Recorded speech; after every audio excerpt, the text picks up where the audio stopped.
기도하겠습니다. 하나님 아버지, 세상에서는 인정하지도 않고 듣지도 않은 성경 말씀이 하나님 말씀으로 들려지고 진리의 말씀으로 들려지게 하신 것을 감사를 드립니다. 이 말씀 붙들고 이 혼돈된 세상을 이겨가는 저희가 되게 축복해 주옵소서.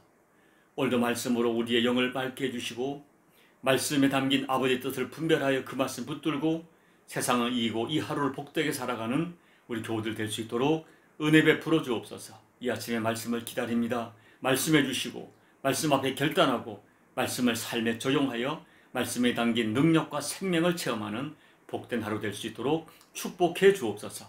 예수님 이름으로 간절히 기도하옵나이다. 아멘. 오늘 하나님 말씀은 로마서 14장 13절부터 16절 말씀까지입니다. 내가 주 예수 안에서 알고 확신하노니 무엇이든지 스스로 속된 것이 없으되 다만 속되게 여기는 그 사람에게는 속되니라. 만일 음식으로 말미암아 내 형제가 근심하게 되면 이는 내가 사랑으로 행하지 아니함이라.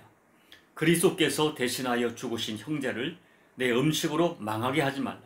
그러므로 너희의 선한 것이 비방을 받지 않게 하라. 아멘. 지난주에 이어서 성경에서 정확하게 언급하지 않은 상황이나 문제들에 대하여 조금 더 말씀을 드리려고 합니다. 교회 안에는 각기 다른 신앙 배경과 또 신앙의 수준을 가진 사람들이 모여있기 때문에 어떤 문제에 대한 생각과 확신이 각각 다를 수 있습니다. 그런데 오늘 본문 말씀에서 음식에 대한 문제가 계속 반복되는 것으로 보아서 이 로마 교회의 가장 큰 갈등의 이슈가 음식 문제였던 것 같습니다. 어떤 사람은 모든 것을 먹을 수 있는 자유함이 있었습니다. 그러나 어떤 성도는 어떤 음식에 대해서 이것은 성도라면 먹어서는 안 될 것이라고 확신하고 있었습니다. 그래서 먹는 자와 먹지 않는 자들이 서로 판단하고 정죄하게 이룬 것입니다. 이런 갈등에 대한 사도 바울의 처방의 결론은 첫째는 누구든지 진리 안에 있으면 자유함을 가지라는 것입니다. 이 음식에 먹어도 된다는 확신이 있으면 게을지 말고 먹어도 된다는 것입니다. 그러나 내 마음에 먹지 않아야 된다는 생각이 있는 사람은 먹지 말라는 것입니다. 다만 이러한 서로의 견해를 인정하고 그냥 받아들이라는 것입니다. 그러나 두 번째 사도 바울은 매우 중요한 성도의 행동 지침을 이야기합니다. 그것은 나의 자유함이 어디에 뿌리를 두고 있느냐는 거예요. 나의 자유함이 정말 예수님께 뿌리를 두고 있느냐를 묻는 것입니다. 먹는 자도 주님을 생각하며 먹어야 하고 먹지 않는 자도 주님을 생각하며 먹지 않아야 한다는 것입니다. 특별히 교회 공동체에서 어떤 음식을 먹어야 하는지 먹지 말아야 하는지를 갈등할 때 이것이 정말 주님께 기쁨이 되는가? 이것이 정말 주께서 허락하신 것인가를 정직하게 자문하고 결정해야 한다는 것입니다. 자, 정리해보면 14절을 보십시오. 내가 주 예수 안에서 알고 확신하노니 무엇이든지 스스로 속된 것이 없으되 다만 속되게 여기는 그 사람에게는 속되니라. 그리고 20절을 보십시오. 음식으로 말미암아 하나님의 사업을 무너지게 하지 말라. 만물이 다 깨끗하되 꺼리낌으로 먹는 사람에게는 악한 것이라. 이 두 구절이 우리에게 전하고자 하는 메시지가 있습니다. 세상에 있는 것, 하나님 만드신 모든 것은 그 자체로 부정한 것은 하나도 없다는 것입니다. 그래서 어떤 음식은 부정하고 어떤 음식은 깨끗하다고 정해져 있는 것이 아니라는 것입니다. 그리고 구약의 율법에 의한 음식 규정도 신약에 와서는 예수님으로 말미암아 자유함이 주어졌습니다. 그래서 이제는 우리들이 하나님이 주신 정직한 양심에 비추어서 내 양심이 허락할 때 예수님 안에서 내가 판단하고 내가 결정하고 내가 선택해야 한다는 것입니다. 그리고 오늘 바울께서는 세 번째 중요한 원칙을 우리에게 알려주고 계세요. 그것은 믿음의 형제들을 깊이 생각하라는 것입니다. 나의 자유함이 다른 형제들에게 아픔이 돼서는 안 된다는 것입니다. 그리고 내가 무엇이든지 먹을 수 있는 자유함이 있기 때문에 먹지 않는 형제를 비판하거나 정죄하지 말라는 것입니다. 그런데 오늘 바울은 한 걸음 더 나가서 상대를 비난하고 정죄하는 것에 그치는 정도가 아니라 상대방의 입장에 서서 생각을 하고 상대방의 입장에 서서 선택하는 것입니다. 우리의 자유는 교회 공동체를 깊이 생각하는 자유라는 것입니다. 13절을 보십시오. 13절에서 부딪힐 것은 내가 의도하지 않았지만, 내가 의도하지 않고 음식을 먹었지만 그것이 어떤 형제에게 상처가 되고 시험이 되는 경우를 말합니다. 그리고 거칠 것은 내가 어떤 의도를 가지고 형제들에게 장애물이 될 수 있는 것을 놓음으로 형제를 넘어지게 하는 것입니다. 예를 들면 회사에서 빠질 수 없는 회식 자리를 만들어서 어떤 음식을 강요하는 것처럼 보일 때입니다. 사랑하는 여러분, 어떤 음식에 대해서 나는 자유할 수 있습니다. 그러나 나는 아무렇지 않은 것이 다른 사람에게 신앙적으로 상처가 될 수 있습니다. 오늘 본문은 부딪힐 것과 거칠 것은 단순히 그냥 기분 나쁜 정도를 말하는 것이 아닙니다. 내가 먹는 음식 때문에 다른 사람에게는 깊은 상처가 되고 심지어 그로 말미암아 신앙을 떠날 수 있는 것을 암시합니다. 이런 해석이 가능한 것이 15절 말씀인데, 내가 먹는 음식 때문에 내 곁에 형제가 근심하게 되고 망하게 되고 하나님의 사업이 무너질 수 있다고 말하는 것입니다. 결론은 무엇입니까? 21절 말씀입니다. 고기도 먹지 아니하고 포도주도 마시지 아니하고 무엇이든지 내 형제로 거리끼게 하는 일을 아니함이 아름다우니라고 했습니다. 형제에게 걸림이 된다면 고기도 먹지 않고 포도주도 마시지 아니함이 아름다운 신앙행위라는 것입니다. 그래서 사도 바울께서는 형제가 고기 먹는 문제로 실족하게 된다면 자기는 평생 고기를 먹지 않겠다고 선언합니다. 사랑하는 여러분, 이왕 이야기가 나왔으니 술 이야기를 해보겠습니다. 분명히 성경은 술을 죄라고 가르치지 않습니다. 구약시대에도 나세린 같은 특별한 사람에게만 술이 금지되었고, 그 밖의 경우에는 가급적 술을 멀리하라고 공고하는 말씀만 있을 뿐입니다.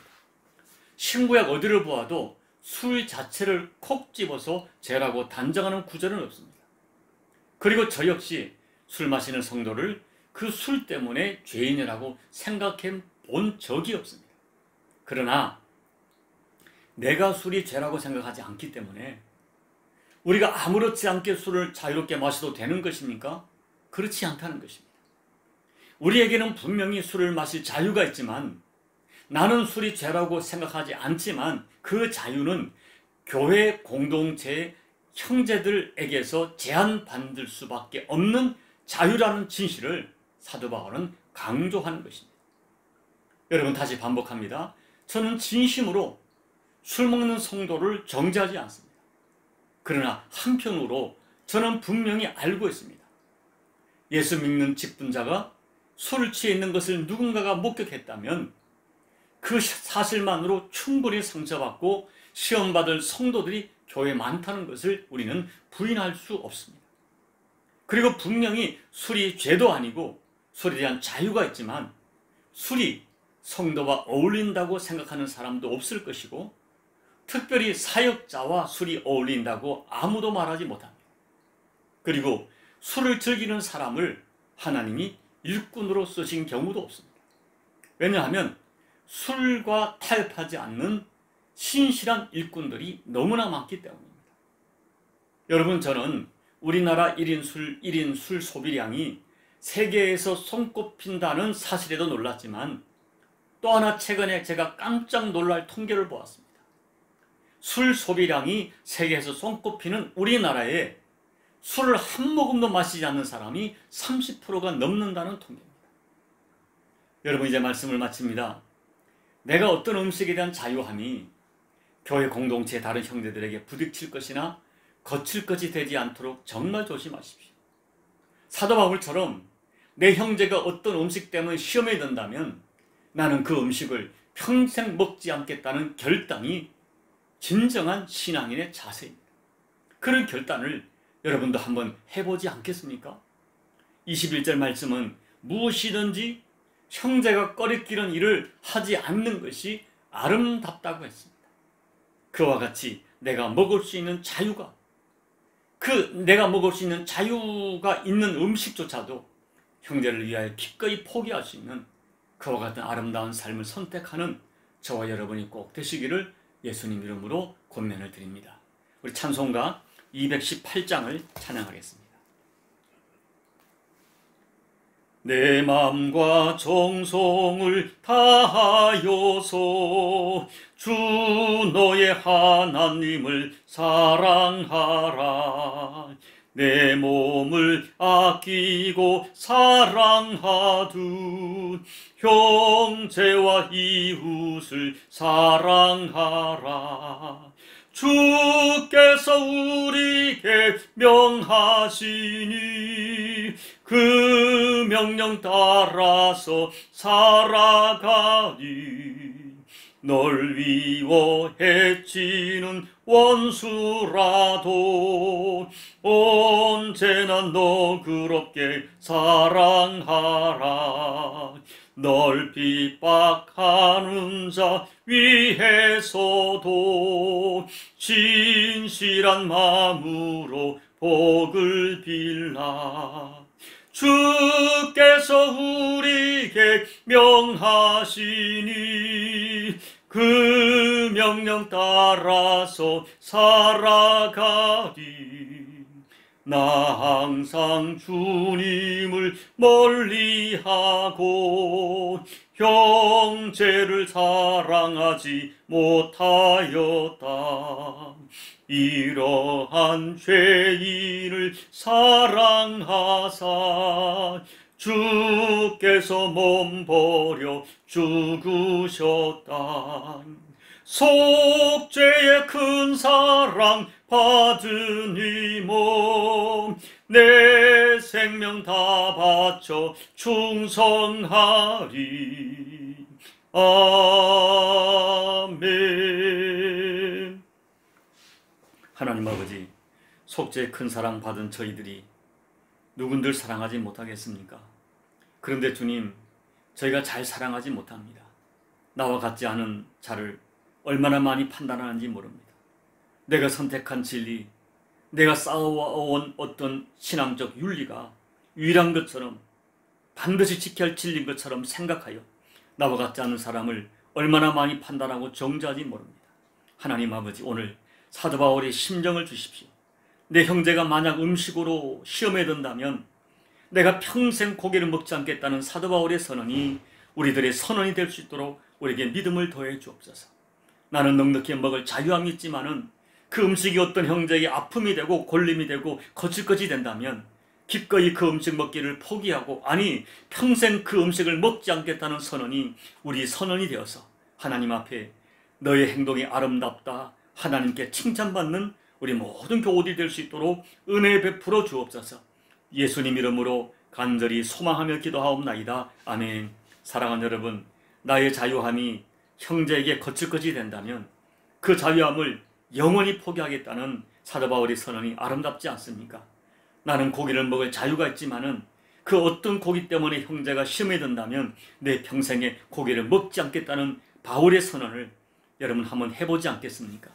어떤 음식, 어떤 윤리, 어떤 행동을 형제에게 걸림이 되고 형제가 아직까지 수용할 수 없다면 기다려주시고, 아니 형제를 위하여 기꺼이 평생 포기할 수 있는 믿음을 달라고 여러분 기도하시기 바랍니다. 여러분, 여전히 코로나가 무섭게 확산되고 있는데 간절히 기도해 주십시오. 이 확산되는 과정 속에 하나님의 뜻이 무엇인지 분별하게 도와주시고, 그럼에도 불구하고 그 백성을 구별하여 그 재앙 속에 지키시는 하나님 은혜가 우리 가운데 허락되게 해달라고 간절히 기도해 주시기 바랍니다. 조국 대한민국과 말레이시아와 북한 땅과 열방을 위해 기도해 주시고, 그리고 여러분 각자의 개인 기도로 예배를 마무리해 주시기 바랍니다. 기도하겠습니다. 하나님 아버지, 고맙고 감사합니다. 오늘 말씀을 통하여 저들에게 은혜 깨우쳐 주심을 감사합니다. 하나님 아버지, 정말 하나님께서 말씀하신 것처럼 이 어떤 문제로 말미암아 내 형제가 시험에 든다면, 내 형제가 아픔이 든다면 나는 자유함이 있으나 나는 그 문제에 대하여 이미 검증받았으나 하나님 아버지, 내가 검증받은 문제조차도, 내가 확신한 문제조차도 하나님 아버지, 형제를 위하여 기꺼이 포기할 수 있고 기꺼이 양보할 수 있는 믿음을, 우리들의 믿음이 될 수 있도록 하나님 역사해 주시기를 간절히 기도합니다. 아버지 하나님, 우리는 얼마나 나만이 옳은 것처럼 생각을 하고 내가 선택하고 내가 아버지 이 걸어가는 길만이 옳은 것처럼 생각하여 다른 사람에게 강요하고 나와 같지 않은 사람들을 판단하고 정죄할 때가 너무너무 많습니다. 아버지, 우리의 믿음 약함을 용서해 주시고 이제 오늘 말씀을 통하여 사도 바울처럼 아버지 내 형제 앞에 거칠 것이나 시험 들 것을 아버지 놓지 않을 뿐 아니라 내가 의도하지 않아도 형제가 시험 든다면 그 적시조차도 내 가슴을 치면서 내 삶을 정돈할 수 있는 믿음을 허락해 주셔서 나로 말미암아 내 주변 사람을 가족을 살리고 내 주변 교회를 살리고 공동체를 살려내는 하나님의 사람들이 다 될 수 있도록 은혜 베풀어 주옵소서. 순간순간 맑은 지혜와 깨달음을 더해 주셔서 모세 형제에게 걸림이 되는가를 깨닫게 도와주시고 그 깨달음을 능히 감당하는 우리 모두가 될 수 있도록 하나님 도와주십시오. 하나님 아버지, 코로나로 너무나 많은 열방이 고통하고 있습니다. 아버지 하나님 도와주십시오. 우리 가까이 아버지 이 코로나가 가까이 와 있음을 온몸으로 체험합니다. 말레이시아도 이미 10,000명이 넘는 사람들이 고통하고 있습니다. 조국 대한민국에도 무섭게 확산되고 있습니다. 하나님 아버지, 이 모든 과정 속에서 우리가 이 또한 형제를 지킴으로 조심할 뿐 아니라 하나님 아버지 공동체의 책임을 다하게 도와주시고 그럼에도 불구하고 이 아버지 코로나에서 안전할 수 없는 우리의 한계를 주님 앞에 고백해 올려드릴 때에 하나님께서 그 백성을 구별해 주시되 그 옛날 이스라엘 땅의 애굽 땅에서 이스라엘 백성을 구별함 같이 구별해 주시고 보존해 주시고 약속의 말씀처럼 지키시는 은혜가 우리 가운데 실제가 될 수 있도록 은혜 베풀어 주옵소서. 오늘 아버지 앞에 엎드려 간구하는 모든 도움의 간구를 주님 하십니다. 내 사랑 가족을 위하여 눈물로 기도하는 눈물을 하십니다. 그들의 눈물과 그들의 간절한 수원이 한 방울도 땅에 떨어지지 아니하며 주의 명에 담겨지게 도와주시고 주께 아버지 들려지게 도와주시고 주님 앞에 연락되어지게 도와주셔서 우리의 모든 기도 속에 합력하여 손으로 역사하시는 아버지의 약속의 말씀을 반드시 응답으로 체험하도록 하나님 아버지 도와 주시옵소서. 건강 문제로 고통하는 경우들, 재정 문제로 고통하는 경우들, 아버지 관계 문제로 고통하는 경우들, 특별히 자녀 문제로 고통하는 경우들, 부부관계 문제로 고통하는 경우들 아버지 앞에 눈물로 올려드릴 때 하나님께도 허락하여 주시고 연락하여 주시사 하나님의 치료와 하나님의 구원하시는 역사가 우리의 삶의 모든 환경 가운데 허락되는 은총이 될 수 있도록 아버지 하나님 도와 주시옵소서. 하나님 아버지 이 종을 빌창 여겨주옵소서. 이 종이야말로 주여 내가 기도하며 맑은 영감을 더해주시고 아버지 강한 믿음을 가지고 하나님의 사람들을 돌보며 아버지 앞에 맡겨진 교회를 목양할 수 있도록 하나님 도와주십시오. 하나님 아버지 종에게 힘을 더해주시고 눈여도 보지 못합니다. 영여도 깨닫지 못합니다. 아버지 그 자리에 설 수 있는 믿음을 더해주시고 인내할 수 있는 믿음을 더해주시고 잠잠할 수 있는 믿음을 더해주시고 여호와를 신뢰함으로 잠잠할 수 있고 기다릴 수 있는 믿음을 더해주시는 가운데 하나님의 역사를 마침내 이루어드리는 종이 될 수 있도록 아버지 도와주옵소서. 사람들은 몰라주고 사람들은 다 버린다 할지라도 여전히 종을 사랑하시며 종을 기다려주시고 종을 사용을 기뻐하시는 아버지 하나님의 은혜를 기다리오니 하나님 아버지 그 기다림이 마침내 하나님 응답을 엘리야의 아버지 작은 손바닥을 볼 수 있도록 엘리야의 작은 그릇을 볼 수 있도록 하나님 아버지 은혜 베풀어 주시옵소서. 아버지 은혜